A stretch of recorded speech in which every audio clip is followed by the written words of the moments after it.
माँ दुर्गा की तीसरी शक्ति का नाम चंद्रघंटा है। नवरात्रि उपासना में तीसरे दिन इन्हीं के विग्रह का पूजन आराधन किया जाता है।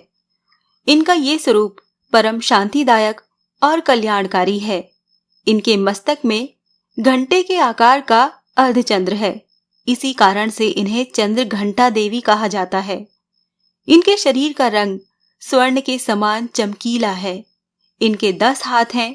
इनके 10 हाथों में खड्ग आदि शस्त्र तथा वाण आदि अस्त्र विभूषित हैं। इनका वाहन सिंह है। इनकी मुद्रा युद्ध के लिए उद्यत रहने की होती है। इनके घंटे की सी भयानक चंड ध्वनि से अत्याचारी दानव, दैत्य, राक्षस सदैव प्रकंपित रहते हैं। नवरात्र की दुर्गा उपासना में तीसरे दिन की पूजा का अत्यधिक महत्व है। इस दिन साधक का मन मणिपुर चक्र में प्रविष्ट होता है। माँ चंद्रघंटा की कृपा से उसे अलौकिक वस्तुओं के दर्शन होते हैं, दिव्य सुगंधियों का अनुभव होता है तथा विविध प्रकार की दिव्य ध्वनियां सुनाई देती हैं। ये क्षण साधक के लिए अत्यंत सावधान रहने के होते हैं। माँ चंद्रघंटा की कृपा से साधक के समस्त पाप और बाधाएं विनष्ट हो जाती हैं। इनकी आराधना हमेशा फलदायी है। इनकी मुद्रा सदैव युद्ध के लिए तैयार रहने की होती है। अतः भक्तों के कष्ट का निवारण ये अत्यंत शीघ्र कर देती हैं। इनका वाहन सिंह है। अतः इनका उपासक सिंह की तरह पराक्रमी और निर्भयी हो जाता है। इनके घंटे की ध्वनि सदा अपने भक्तों की प्रेत बाधा से रक्षा करती रहती है।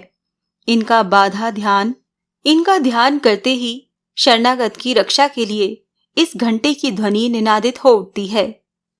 दुष्टों का दमन और विनाश करने में सदैव तत्पर रहने के बाद भी इनका स्वरूप दर्शक और आराधक के लिए अत्यंत सौम्यता और शांति से परिपूर्ण रहता है। इनकी आराधना से प्राप्त होने वाला एक बहुत बड़ा सद्गुण ये भी है कि साधक में वीरता, निर्भयता के साथ ही सौम्यता और विनम्रता का भी विकास होता है। उसके मुख, नेत्र तथा संपूर्ण काया में कांति गुण की वृद्धि होती है। स्वर में दिव्य अलौकिक माधुर्य का समावेश हो जाता है। माँ चंद्रघंटा के भक्त और उपासक जहाँ भी जाते हैं, लोग उन्हें देखकर शांति और सुख का अनुभव करते हैं। ऐसे साधक के शरीर से दिव्य प्रकाश युक्त परमाणुओं का अदृश्य विकिरण होता रहता है। ये दिव्य क्रिया साधारण चक्षुओं से दिखाई नहीं देती, किंतु साधक और उसके संपर्क में आने वाले लोग इस बात का अनुभव भली भांति करते रहते हैं। हमें चाहिए कि अपने मन, वचन, कर्म और काया को विहित विधि विधान के अनुसार पूर्णतः परिशुद्ध और पवित्र करके माँ चंद्रघंटा के शरणागत होकर उनकी उपासना आराधना में तत्पर हो।